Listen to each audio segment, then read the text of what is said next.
Assalamu alaikum students, welcome to Introduction to Cultural Anthropology. Today is the 13th lecture. Today we will continue talking about the idea of food and culture and try to wrap it up in this session.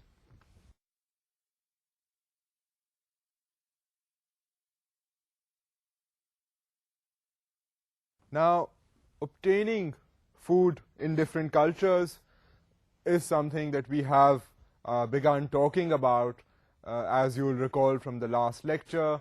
Today, what we're going to do is go on and give you more food obtaining strategies.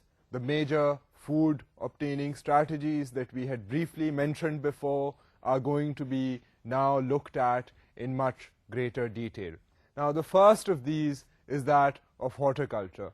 If you'll recall, horticulture is basically a strategy which comes after food collection, and it was the next step forward. It was the commencement, the beginning of the Neolithic revolution. It was when people started, about 10,000 years ago, started producing food themselves. So horticulture was very much a part of that larger process that we had spoken about in the previous lecture, that of food production rather than food collection. So horticulture we are going to look at in more detail in this regard and examine how human beings moved from collection to production of food, which was a very important step and a distinct strategy by which human beings began obtaining food and obtaining food with more regularity. And horticulture was the first step in that process, and we will examine all of these major strategies one by one. Now, to come back to the idea of horticulture, the first point to remember here is horticulture is the simplest form of farming, using basic tools, no fertilizer or irrigation, and relying on human power. Now, the idea here is that horticulture is the most basic, if you will, most basic level of production.